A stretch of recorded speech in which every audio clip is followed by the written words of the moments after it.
name's Jenna McKenna, and I have been in the Work and Study Indigenous Forestry Scholarship Program for 3 years. And the Forestry Council has asked me to speak a little bit about my experiences.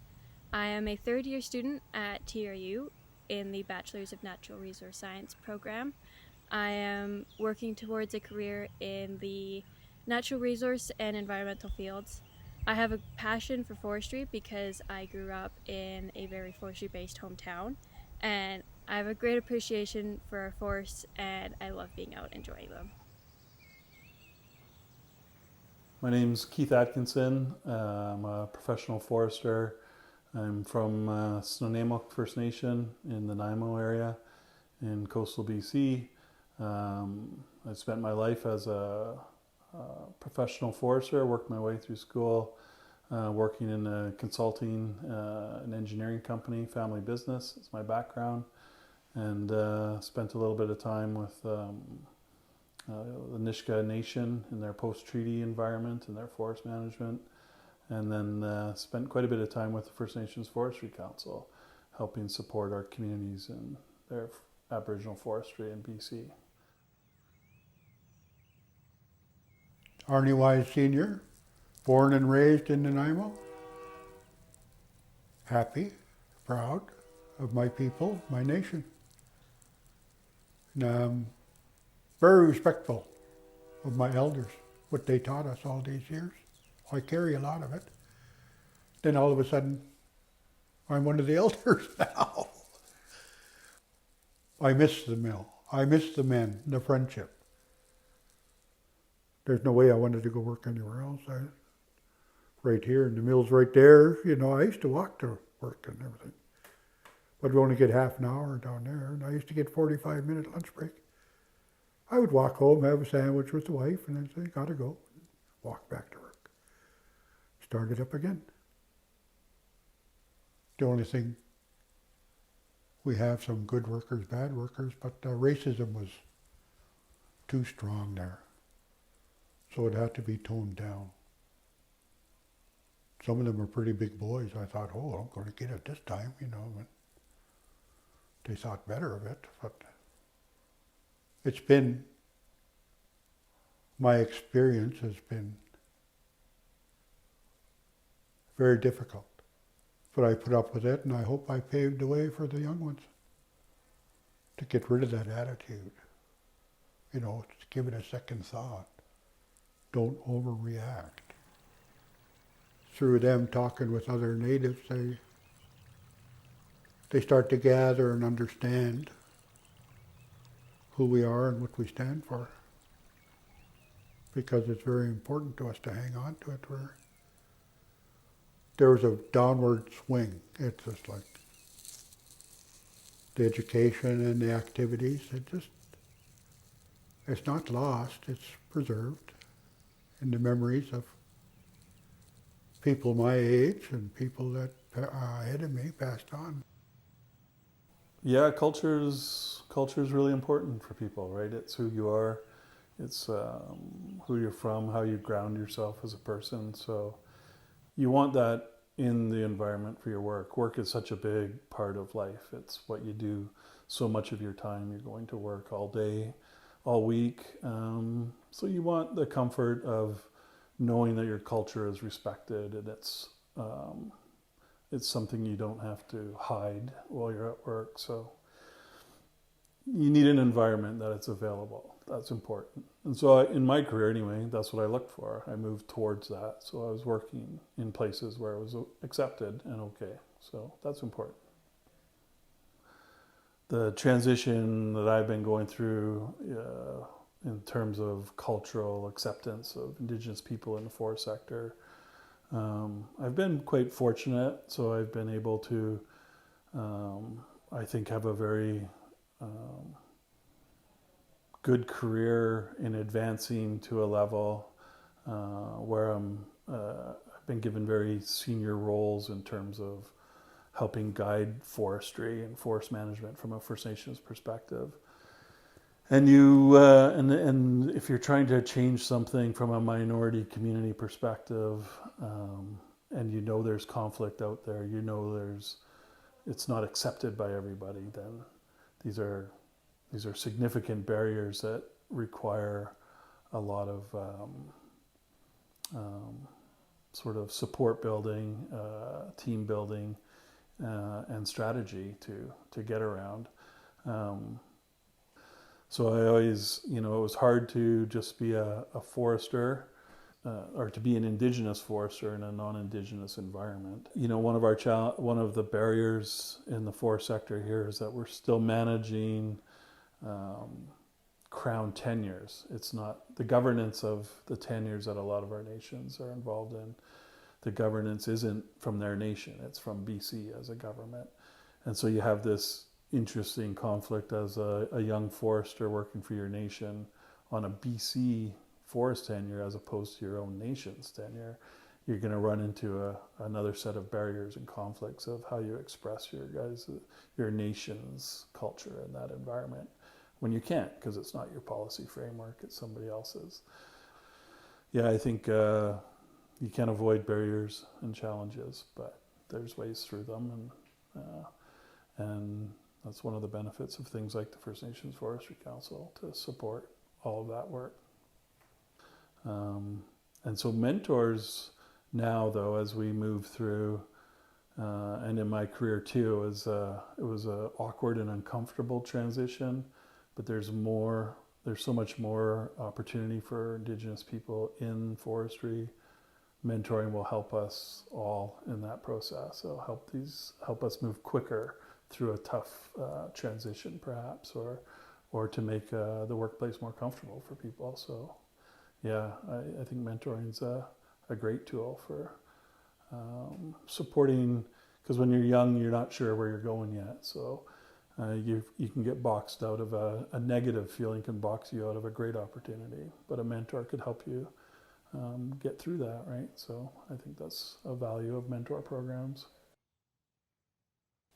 Yeah, the youthful environment of coming into the forest sector, where the forest sector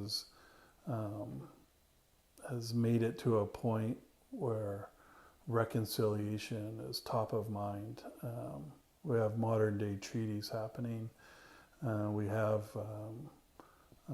the Supreme Court decisions that support land coming back to Indigenous nations. The amount of work that's out in community that needs to be done with First Nations, for First Nations, by First Nations is significant. And so there's a really quick moving current to get into Indigenous forestry. And it's time sensitive as well, because wanting to capture the knowledge from elderly knowledge keepers is significantly important to how we learn what those core values are and how they can be translated. It's a really hard thing to do without having those conversations with knowledge keepers. And I find a lot of the younger generation are actually very good at that with technology, with different things. They're capturing that. They're learning the language. Something I didn't do in my lifespan was take the time to learn the language of our people, which really holds a lot of knowledge and teachings about the land and what we do in forestry. So those kinds of things, being able to do that right now is really important for our youth. And that's part of what I see in myself, learning now from that group of people who are able to capture the culture, maybe have a different balance of Indigenous culture and teachings and knowledge and combined with Western science, technical forestry, and forest management. So a part of being a student and starting a career in the workforce is getting those first few work opportunities and trying it out. So within the program, I have had the opportunity to have a summer student position with Shalush Forest Enterprises, which is a part of the Lower Nick Indian Band Development Corporation. Working for a First Nations company, Indigenous culture has been a huge part of my experience so far, and it's played a big role in everything I've learned. And it's also created a great environment as somebody new entering the workforce. When I started with SFE, they were great to welcome me in and help me get started. Having a mentor and people with experience to lean on when you're new, when you're learning, is really crucial.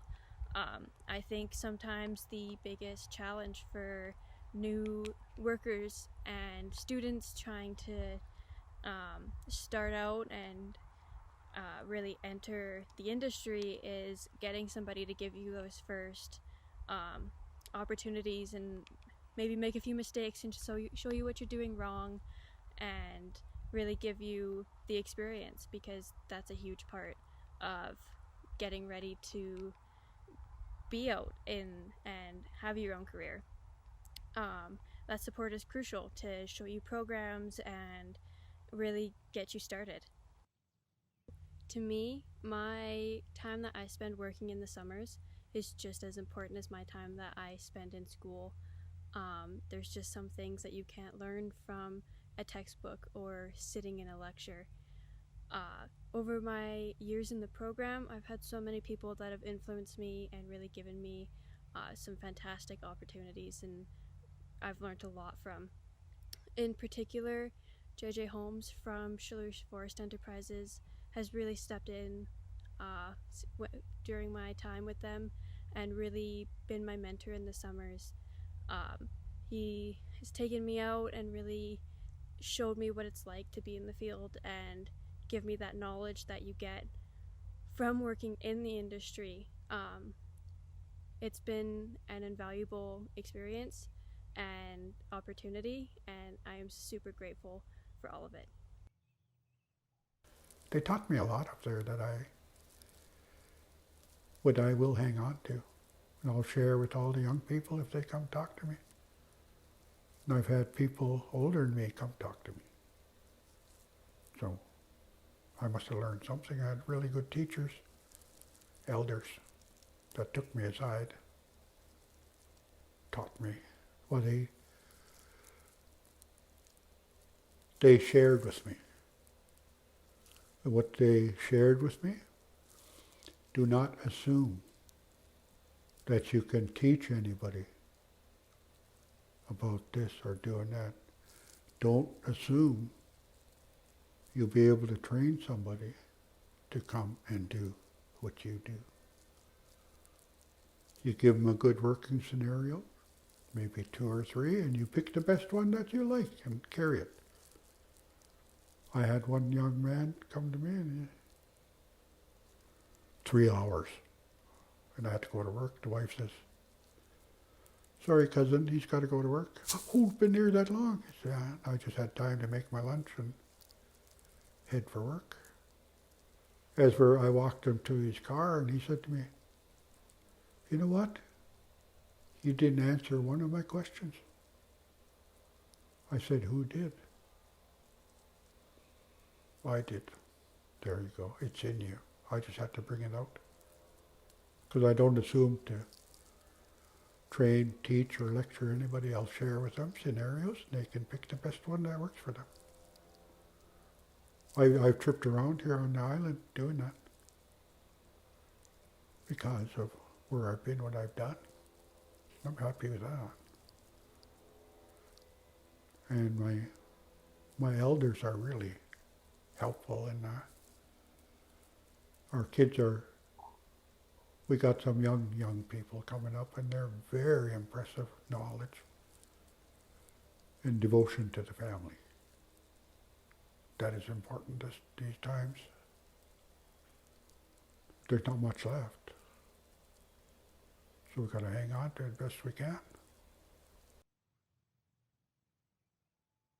Working with elder Indigenous people, we had a small network of Indigenous foresters when I first started. There was only a couple ahead of us. Gary Merkel and Chief David Wacom had their professional designations when I was going to university. And so there was this very small group of colleagues that were Indigenous that got the forestry program. And that became a very powerful peer-to-peer and colleague-based network to tackle all of our challenges over the years. And now that's grown to a huge number, so there's a lot more Aboriginal forest technicians and foresters. And I never had the mentor program specifically, but we certainly over my career, I had the opportunity in different communities and different places that I worked where elders helped me out in my challenges of work and life. More senior people helped, and then peers, and actually now younger people are helping me out a lot too, because you get that youthful energy that's not hindered with some of our older problems that we were working on for a long time, and so you get this new energy flowing. It's exciting to engage with the youth and hear and learn how to move some of our things forward without the baggage that we carry. So yeah, it's quite a spectrum, I think, and you want to be open to all of those and find those paths wherever you can, those relationships wherever you can. And of course in forestry it's such a broad discipline. There's lots of areas you can get involved in and roles you can play in supporting good forestry. And this Indigenous side and bringing in that knowledge, it crosses all the way to our elders and our knowledge keepers, and finding ways to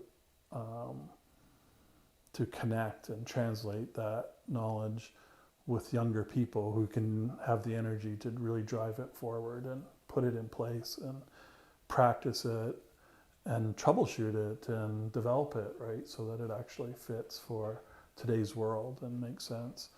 That's the network and the tremendous opportunity. It's such a great opportunity right now. For myself, I hope I can contribute by sharing some of that old school forestry experience I got with this exact concept of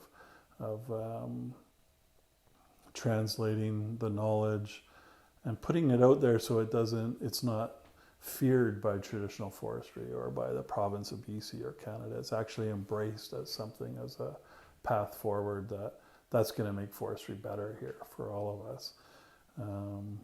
And so there's a bit of that work to do, and there's a bit of that holding up the youth so that they can get in there and do that work. And there's lots to trying to look after our elder community, all those knowledge keepers, and keep them involved as much as we can so we can learn from that and continue learning. So that's a big part of that, finding your learning model that works for you.